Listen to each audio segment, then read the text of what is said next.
yoga. Ha sido colaborador con la Asociación Espírita Andaluza Amalia de Vigosa. Ya ha estado en varias ocasiones. En esta ocasión nos va a hablar de la percepción didáctica del cielo y el infierno de Allan Kardec.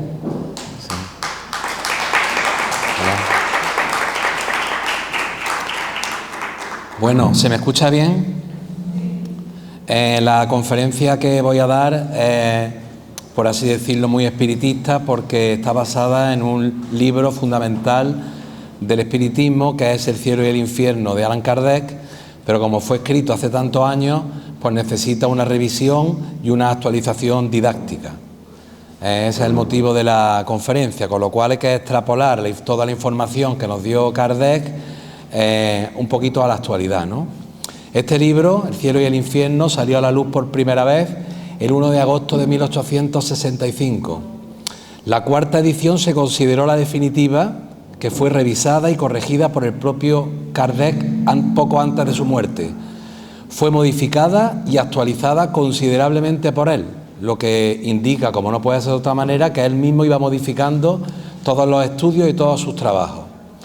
Este libro está escrito en una época donde la comunicación con los espíritus se hizo pública y hubo que confrontar con la sociedad de la época. La primera parte de la obra desarrolla la filosofía del espiritismo frente a la iglesia de la época de Kardec, la que se decía en los púlpitos. La iglesia dominaba la vida social y moral. Ya no. Vivimos en una sociedad confesional y cualquier persona hoy en día puede estar libre del pensamiento de cualquier religión. Con todo, Kardec utiliza constantemente expresiones del catolicismo, como Altísimo, Cristo, Mesías, infierno, gracia.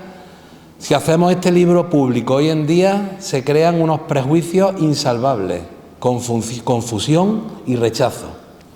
Las expresiones que utiliza en el libro quedan obsoletas y no colaboran con la didáctica de la muerte, en el sentido que esta obra verdaderamente transmite. Me refiero a expresiones como Santísima Providencia, plegaria, resignación, expiación, purificación, piedad, bendición, providencia divina, ángel de la guarda, pena y recompensa futura, ángeles y demonios, doctrina, caridad.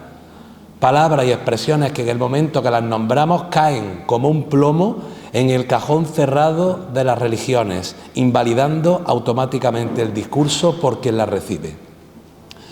De alguna manera, injustamente, pues no hay nada más natural, más cotidiano, más público y a la vez más trascenderse que morirse y continuar en el otro lado. Por lo tanto, cuando vamos leyendo las obras de Kardec en el tiempo en que está escrita, pues nosotros tenemos que ir actualizando, buscando sinónimos actuales. En el Google aparecen muchísimos sinónimos y eso nos amplía ese vocabulario y nos hace que podamos llegar a las personas de hoy en día, cosa que es muy importante si queremos dar una información sobre las circunstancias que nosotros recibimos y que nosotros conocemos de lo que hay después de lo que aquí se llama muerte, ¿no? Así es que a partir de ahora intentaré actualizar esta obra sin usar ese vocabulario.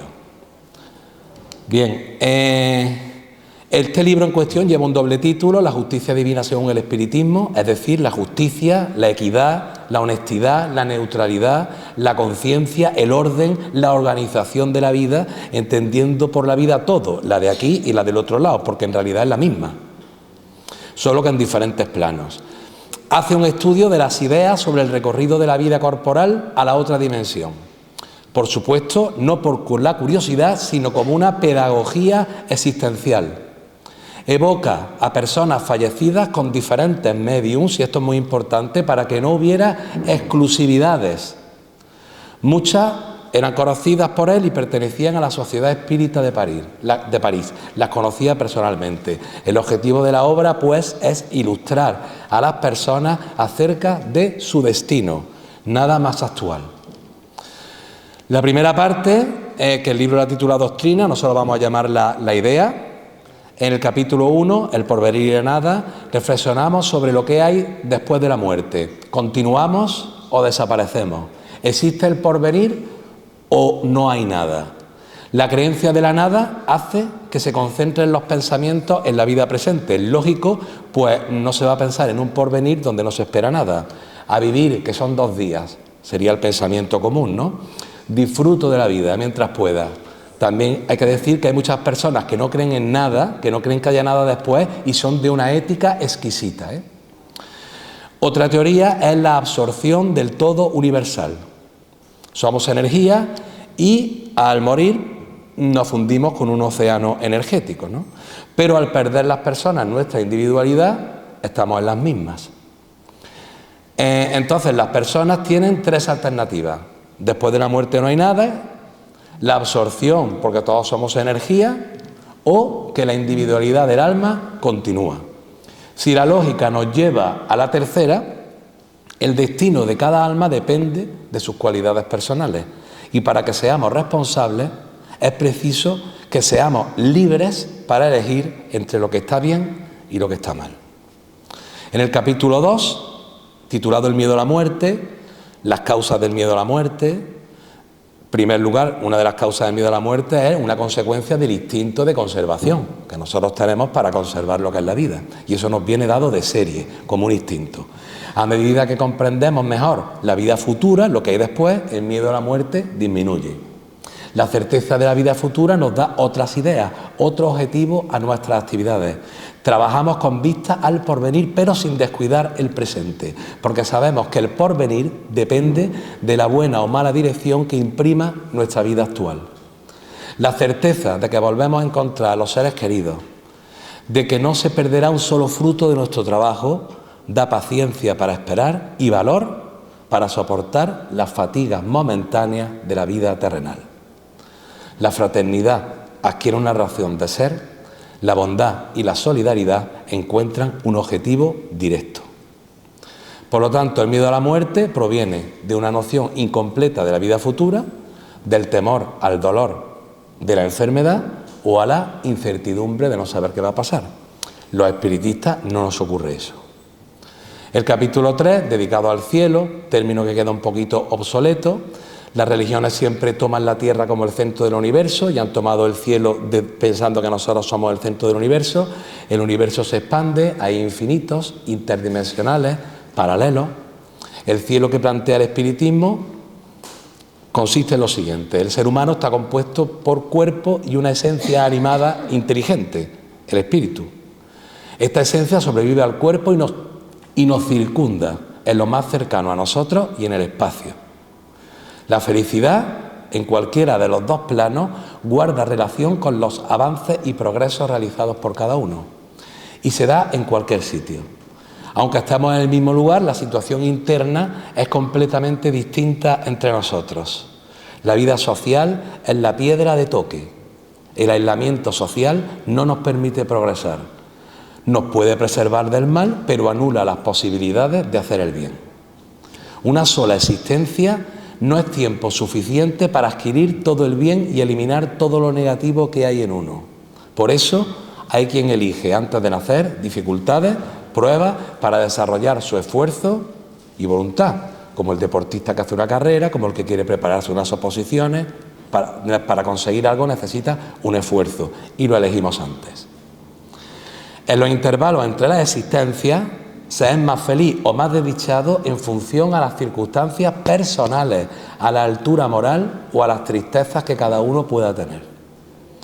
La reencarnación puede producirse en otros mundos más adelantados que la Tierra y todas las inteligencias cooperan en ambas dimensiones, entre encarnados y desencarnados. Todos nos vamos instruyendo. ¿Cómo se demuestra este cielo que plantea el espiritismo? Con la razón, con lo que los espíritus nos cuentan, esa revelación y, por supuesto, con los descubrimientos de la ciencia, con los que nosotros tenemos que ir a la par. El capítulo 4 del libro está dedicado al infierno, poner infierno, esa palabra también totalmente obsoleta, ¿no? Intuición de las penas futuras. La intuición de lo que ocurre después de la muerte va en relación a la educación que cada persona tenga en ese sentido. Una persona que sea católica tiene un pensamiento, otro tiene otro pensamiento. Los que no creen en nada conservan su sentido moral y no piensan en ese tema solamente cuando tienen la soga al cuello. El infierno cristiano tradicional surgió a partir también de imitación del infierno pagano, el infierno de los paganos, descrito por los poetas, la roca de Sísifo, el tonel de Danaides. El infierno cristiano aparecía en todas las pinturas, lo materializaban como si ocurrieran cosas de aquí, quemarse y todo. En el infierno pagano está Plutón, en el cristiano está Satán. A Plutón le tocó el infierno por reparto y no induce al mal, simplemente lo retiene en sus dominios. Satán lo seduce y goza haciendo el mal. En ambos, en el infierno pagano y en el infierno cristiano, el infierno está abajo. El Tártaro, los Campos Elíseos. Dice el Evangelio que Jesús descendió a los infiernos para ver a Judas.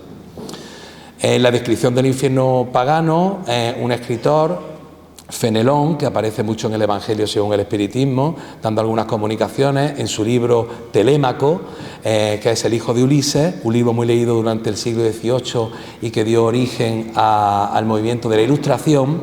Es un auténtico tratado, un autoexamen de conciencia de las situaciones de causa y efecto al otro lado.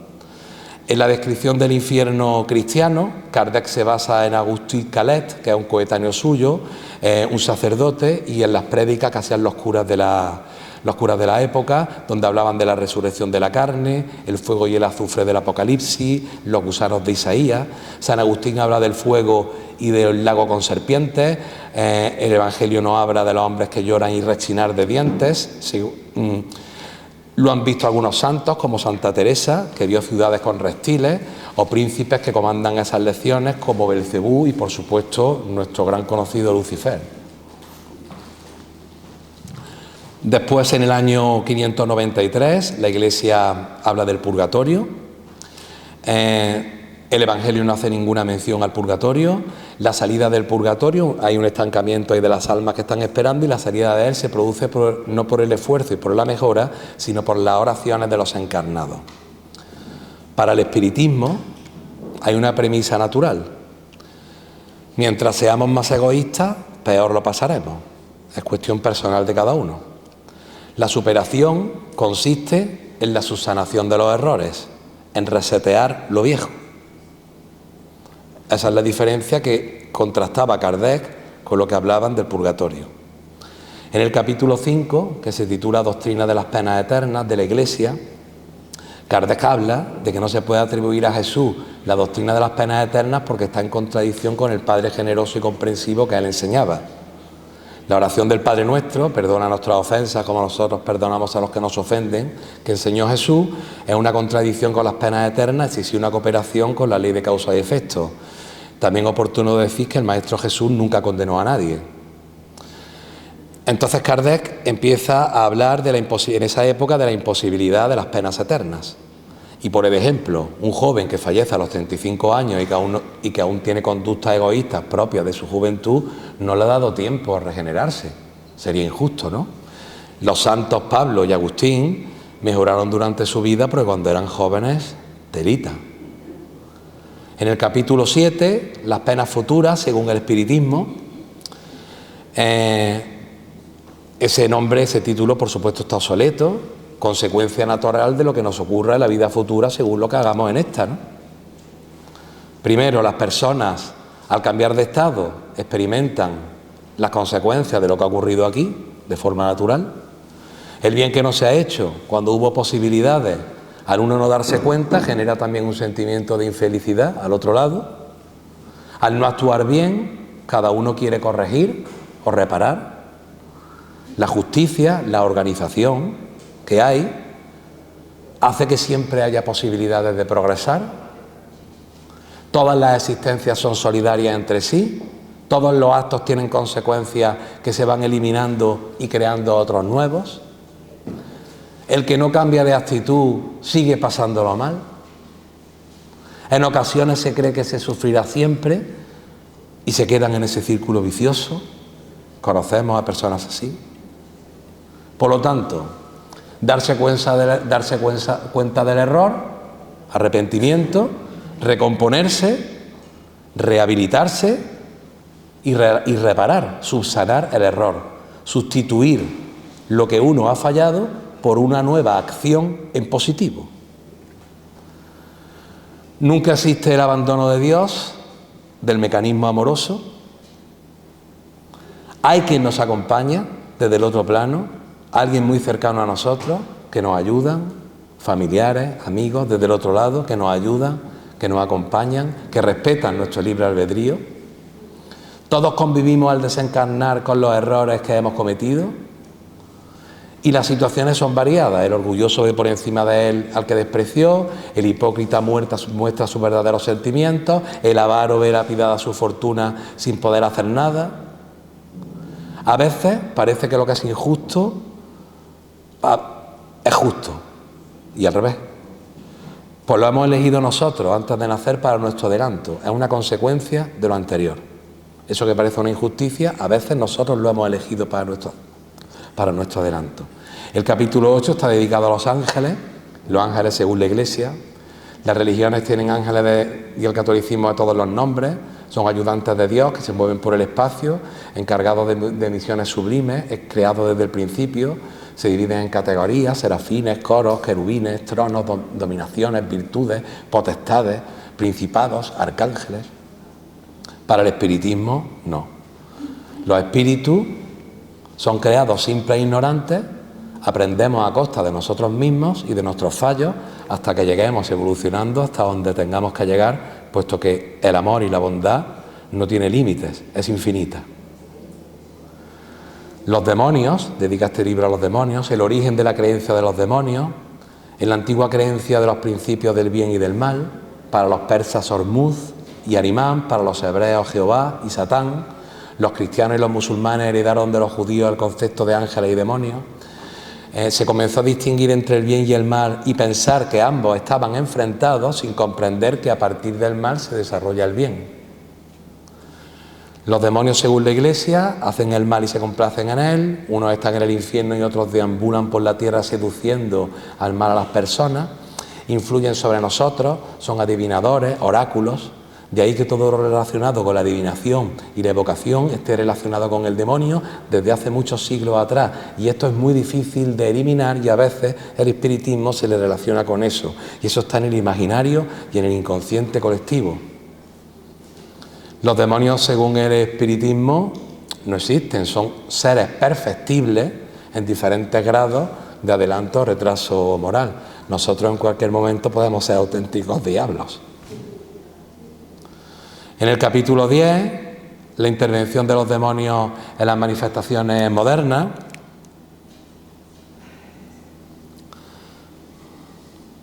Vaya nombrecito, intervención de los demonios en las manifestaciones modernas, pero tiene su razón de ser en la época de Kardec, puesto que ya, como he dicho al principio de la conferencia, Kardec tuvo que confrontar con la sociedad porque las manifestaciones eran públicas. Y como siempre sucede en los fenómenos paranormales, la ignorancia pensaba que todo provenía del demonio, incluso los avances de la ciencia, no hasta hace mucho, en España, cuando las inteligencias ocultas actúan dentro de los límites de la naturaleza. El conocimiento lo vamos adquiriendo conforme vamos evolucionando y aprendiendo. El espiritismo no hace adivinaciones, se dedica a hablar con los antiguos habitantes de la Tierra y conocer sus experiencias, así como acercarnos a nuestros seres queridos. El espiritismo dice: de nada sirven los objetos, no existen fórmulas ni frases hechas, es peligroso para el cerebro de los niños, no hay días ni horas propicios, es una actitud interior. Los medios reciben mensajes de forma natural, no tienen actitudes excéntricas ni artilugios, no dan revelaciones para la ciencia ni descubrimientos, dejan que sea el esfuerzo de cada uno el que lo haga avanzar, aunque sí hay algunas ayudas e inspiraciones. Instruyen sobre la naturaleza de los fluidos. Los que confunden el espiritismo con la magia, con la adivinación o con resolver problemas amorosos es porque no lo saben, que el espiritismo es así. Cuando la sociedad critica el espiritismo por ese uso, tiene razón.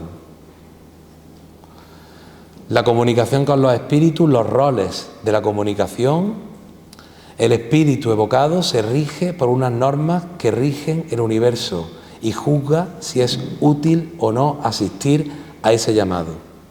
Pueden oír cuando lo evocamos, pues tiene su libre albedrío, igual que nosotros. Los espíritus no están a nuestro servicio, no son nuestros secretarios. Hay gente que dice hasta que los espíritus le ayudan a buscar aparcamiento, como si no tuvieran otra cosa que hacer, ¿no? El capítulo 11, acerca de la prohibición de evocar a los muertos, que eso viene por el Antiguo Testamento, en el Levítico, en el Deuteronomio, lo prohibió Moisés explícitamente por los abusos que había con respecto a la adivinación en su época. También se alega que la evocación a los espíritus es una falta de respeto hacia los muertos. Pero nosotros pensamos, como dice Kardec, que hacemos un llamado con cariño y respeto, igual que si lo hiciéramos a cualquiera de nuestros amigos que está vivo. Y ellos además son libres de acudir o no. La Iglesia, y esto lo decía Kardec, la Iglesia, y pasa actualmente, invoca la asistencia de los santos en caso de enfermedad o para pedir ayuda al santo tal, al santo cual, y hasta la propia Virgen se aparece y hace milagros. Y decía Kardec, se comprende que los que no creen nieguen las comunicaciones, pero ¿cómo pueden negarlas los que creen? Rechazarlo es rechazar una instrucción. El espíritu angustiado nos contará la causa de su caída, nos hablará de sus esperanzas, sus luchas, sus temores, sus remordimientos. Al escuchar a ese espíritu, seremos movidos a ser empáticos con él y nos aplicaremos su experiencia a nosotros mismos. Muy bien, esa sería la primera parte del cielo y el infierno, que diciéndolo en términos actuales, porque esto es una actualización didáctica, es infumable para leérsela, porque tiene un vocabulario de la Iglesia antiguo.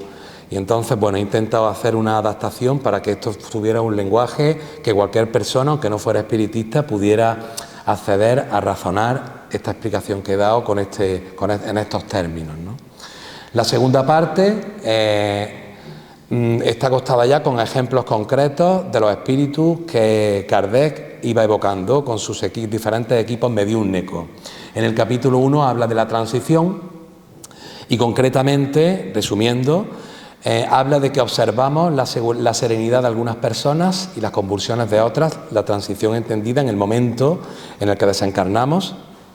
La clave está en el lazo fluídico que une el alma al cuerpo.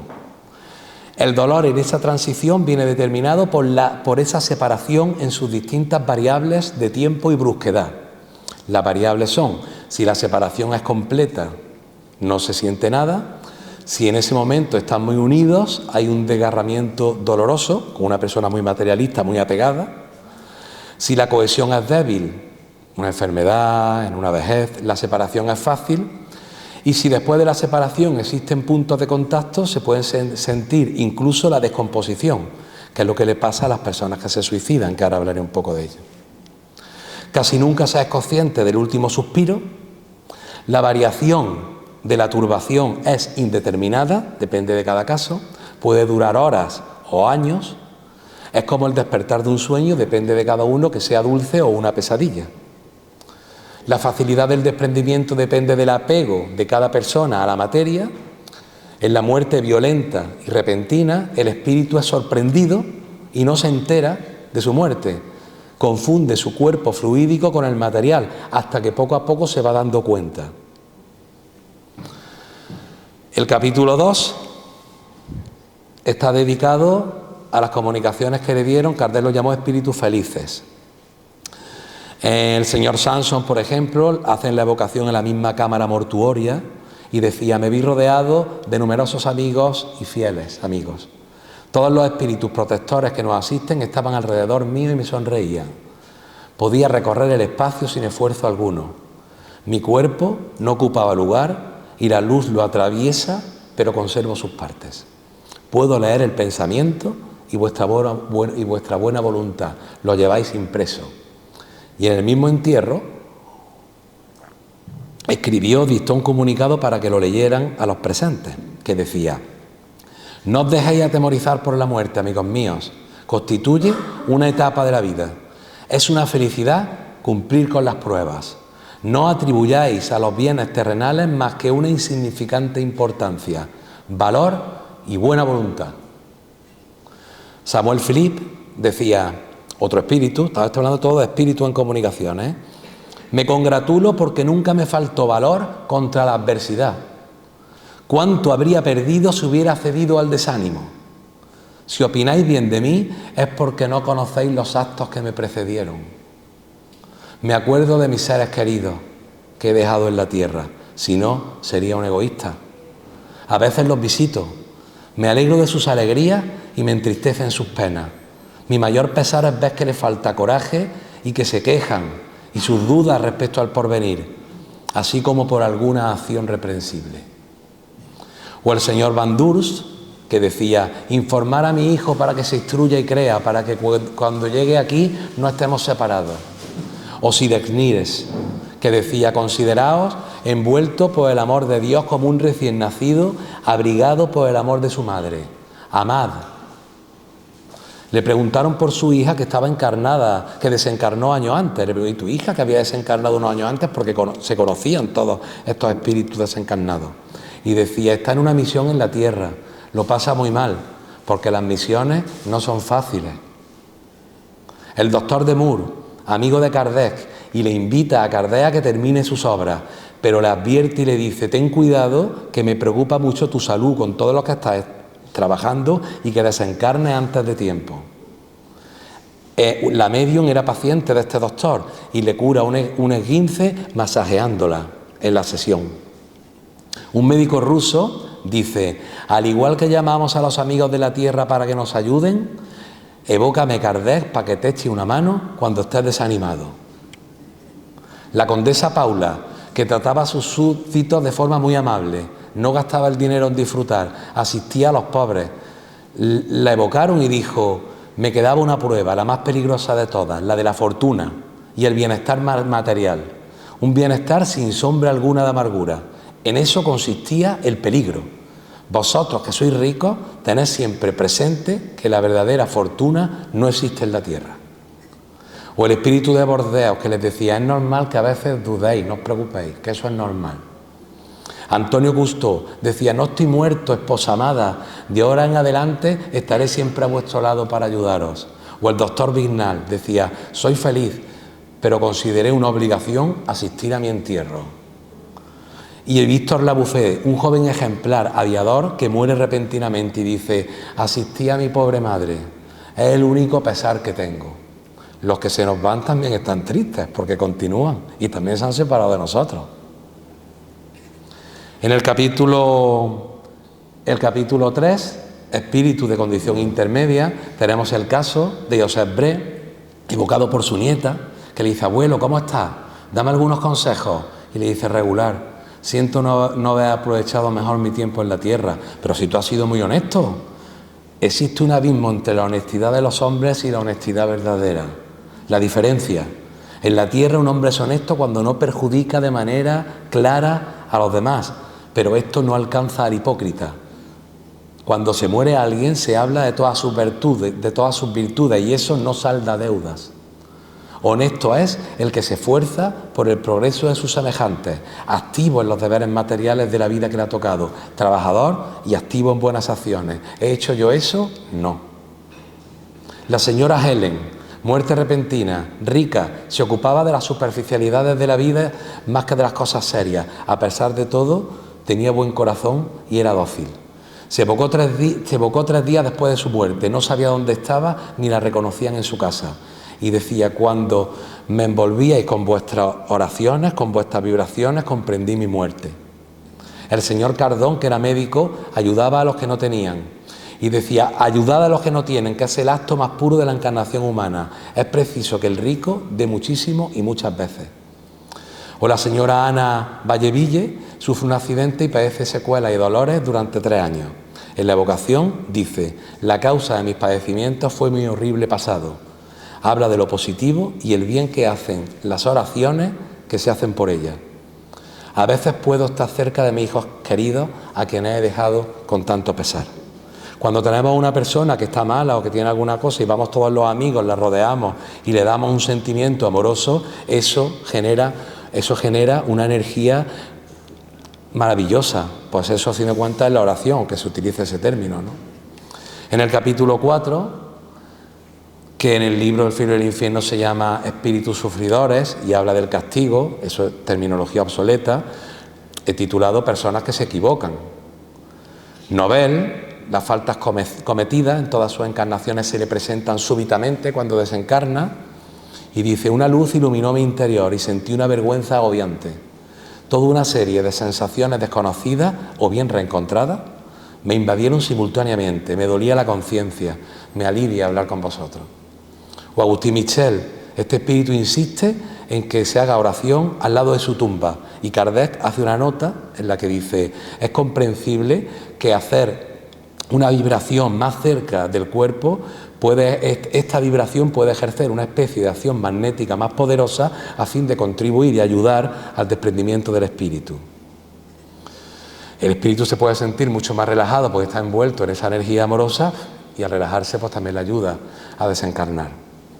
El príncipe Urán dice: vuestro ascenso es tanto más sencillo cuanto más firme es vuestra voluntad.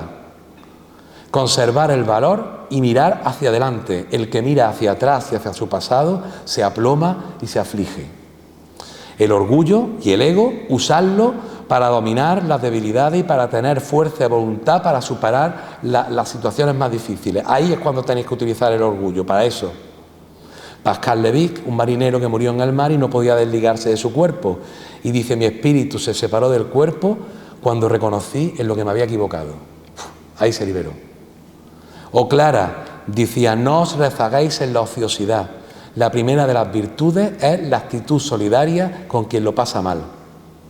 Ella no amó a nadie más que a sí misma y ahora no encuentra a nadie que la ame en el otro plano. Dice: renunciad a la hipocresía que oculta la fealdad con la máscara risueña y engañosa de las conveniencias mutuas. Nuestras faltas grabadas en la conciencia son leídas correctamente el día que desencarnamos. El periespíritu posee una propiedad luminosa que se desarrolla de acuerdo con nuestras cualidades. Esas cualidades guardan relación con el fluido periespiritual y la luz depende de la pureza del espíritu. La luz que irradia un espíritu será tanto más viva cuanto mayor sea su adelanto. De ahí se sigue que los espíritus que no la producen se encuentran en la oscuridad. En el capítulo 5, las personas que se han suicidado.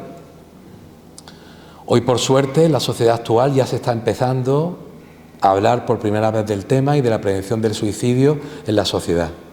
Cosa que nos congratulamos los espiritistas y tenemos una oportunidad para participar y comprometernos en este tipo de trabajo en la sociedad. Bien, la muerte natural es la liberación de la vida, del cuerpo, y el suicidio la interrumpe. ¡Pum! El suicida de la Samaritana decía, por ejemplo: estoy abandonado, huí del sufrimiento para arrojarme a esta tortura, ansiaba la muerte, esperaba el descanso, mi alma, mi espíritu está ligado al cuerpo y estoy sintiendo a los gusanos. Igual que si tenemos una herida, nosotros podemos sentirlo en el proceso de descomposición. Si el espíritu no se ha desligado del cuerpo, pues va a sentir a esos gusanos. El padre y el conscripto. Un hijo tiene que ir a la guerra y su padre se suicida para dejarlo exento por cuidar a su madre viuda, en la época de Cardec, en la guerra de Italia de 1870. Es una causa de amor, pero es una falta grave porque huir de las pruebas significa retroceder de la tarea que había sido aceptada y en ocasiones ante una misión que se debía de cumplir. Él, sin embargo, está convencido de que lo ha hecho por amor. Una madre y un hijo enfermo de 21 años, prevé su muerte y llama a su madre para despedirse de ella. Y su madre, en un ataque, le dice: me voy detrás tuya. La madre, después de morirse su hijo, se suicida. El entierro de la madre se realiza conjuntamente con la de su hijo. Se evoca al hijo y dice: si no fuera por la pena que me ha causado la fatal decisión de mi madre, me consideraría plenamente feliz. Fue una excelente madre. No pudo soportar la prueba de esa separación momentánea y eligió el camino que habría que de alejarla más de mí. No la imitéis, madres. No creáis que ella amaba más que otras madres. Solo le faltó valor y aceptarlo. Se evocó a la madre y dice: Dios no es justo. Dios no es el Dios de las madres, pues no comprende nuestra desesperación y nuestro dolor. Y cuando me entregó a la muerte para no separarme de mi hijo, me lo arrebata de nuevo. Hijo mío, ¿dónde estás? Dios no es justo ni bueno. porque no comprendió ni mi dolor ni mi amor. Otro caso, doble suicidio. Dos personas, dos que están enamoradas, pero se casan con otras personas. Ellas, además, con un amigo íntimo de la otra, deciden suicidarse juntas el mismo día y enterrarse juntos. En el otro plano no pueden verse. Se encontrarán más adelante.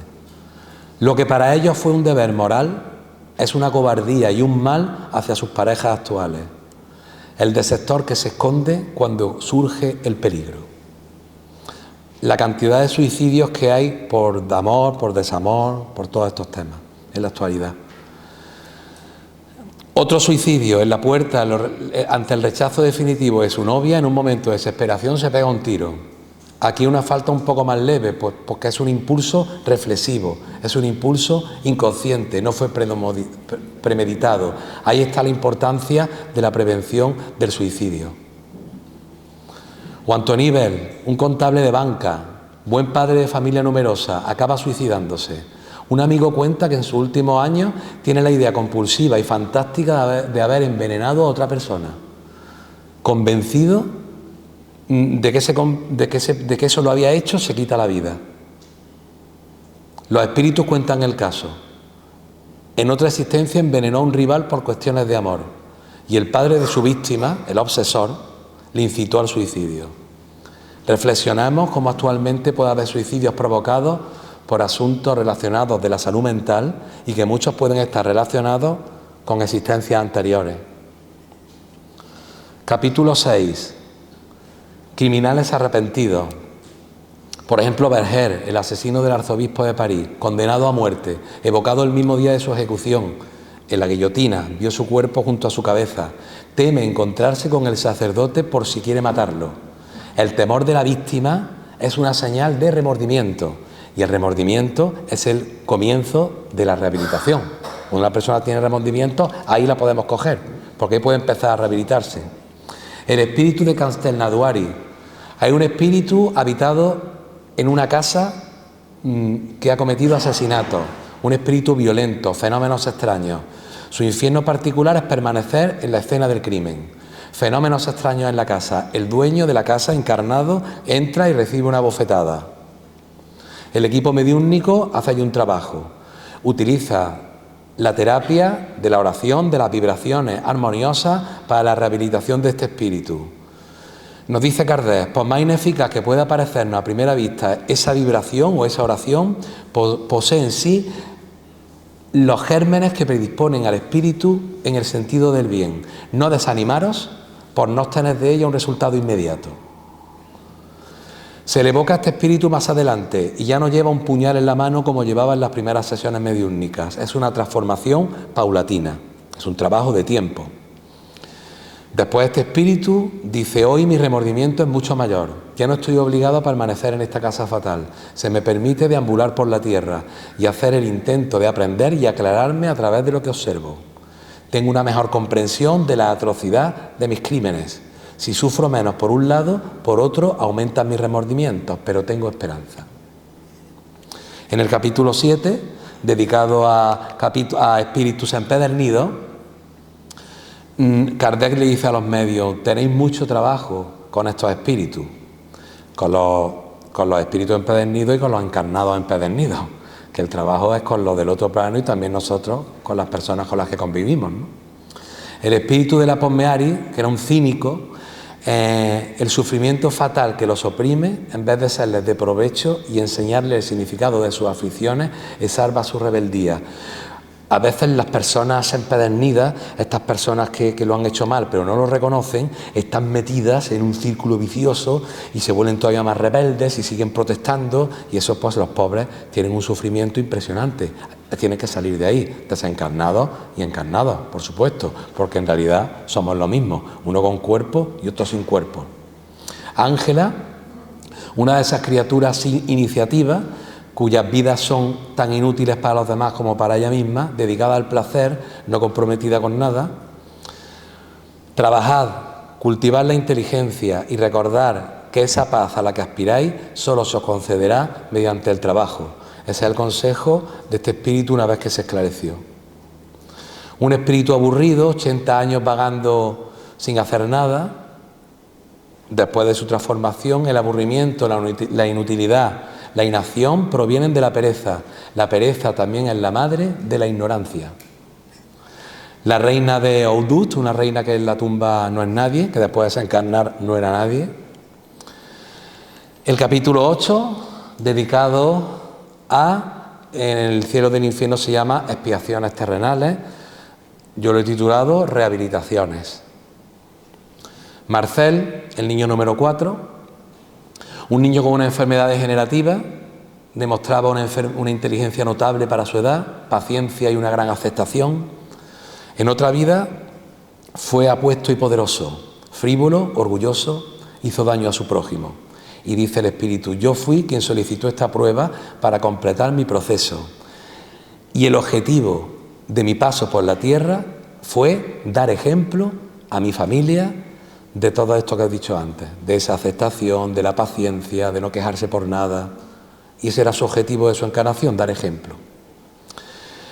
Sligol, un israelita que mendigaba con un platillo en la mano y que reunió 90.000 rublos, pero que no se guardaba nada para él, aliviaba y curaba a los enfermos, pagaba la enseñanza de niños pobres, distribuía a los necesitados la comida que le daban.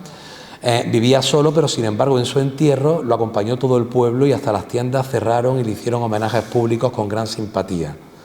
Porque las acciones buenas son valoradas por la sociedad en general, aunque esta sociedad sea distópica, como nos decía la conferencia ayer, se valoran las cosas buenas. Antonio, un enterrado vivo, un ataque de apoplejia, fue enterrado creyendo que estaba muerto y por una circunstancia tuvieron que sumar el cadáver y comprobaron que el cuerpo estaba boca abajo. En la evocación al espíritu dijo: yo había aceptado ese fin antes de reencarnar. En una existencia anterior yo había enterrado viva a una mujer, a mi propia esposa. Por eso se me debía aplicar la ley de causa y efecto y yo la elegí para seguir avanzando. Hoy vemos asesinatos a esposas. O sea, con esto se ha escrito antes, esto sigue pasando hoy en día. El señor Letil murió en la industria, quemado en una caldera de barniz ardiendo. Pudo llegar a su casa a 200 metros y, calcinado ante fortísimos dolores, tuvo el valor de organizar los pormenores de su empresa para ponerla en orden tras su inminente partida. Y dice: a partir de entonces no he sufrido tanto. Y si no fuera por el desconsuelo de mi esposa y la tristeza de mi hijo, aquí sería casi feliz. Hace 2 siglos ordené que fuera quemada una joven doncella acusada de conspiración clerical. Por entonces yo era juez inquisidor. He tenido la fuerza para cumplir mi compromiso. O Charles, un niño con discapacidad intelectual, sin desarrollo orgánico. Se evoca al espíritu aun estando vivo, en estado de desprendimiento. En su anterior existencia fue un joven libertino de la época de Enrique III. En el libro del cielo y el infierno hay unas instrucciones de Allan Kardec sobre las personas con discapacidad, y una de las cosas fundamentales que dice es que dentro de ese cuerpo hay una inteligencia muy fuerte, y Allan Kardec dice, con el problema de las discapacidades fuertes, las que son muy espectaculares, dice: desafiamos a todos aquellos que rechazan la doctrina de la reencarnación a que resuelvan este problema. Anna Bitter, un padre que pierde a su hija, rebelde, protesta, la hija se le muere y en la vocación de su hija, dice su hija: mi padre maldecía, no obstante no lo quiero mal por eso, pues todo era consecuencia de la inmensa ternura que me dedicaba. Espero que pueda esclarecerse antes de morir. En cuanto a mí, trato de estimularlo, de infundirle ánimo, tengo la misión de transmitirle calma en sus últimos instantes. A veces parece que la luz lo envuelve, pero vuelve a sus ideas primitivas. Yo era un instrumento de prueba para mi padre, porque él sufría más que yo misma al verme en aquel estado. Además, yo aceptaba y él no aceptaba. En la evocación del padre, no la busco y la llamo en vano. Qué vacío más horrible me ha dejado su muerte en la tierra. Al morir yo supe que habría de encontrarla, pero no ha sido así. Estoy solo. Sigue sin la aceptación y sigue sufriendo.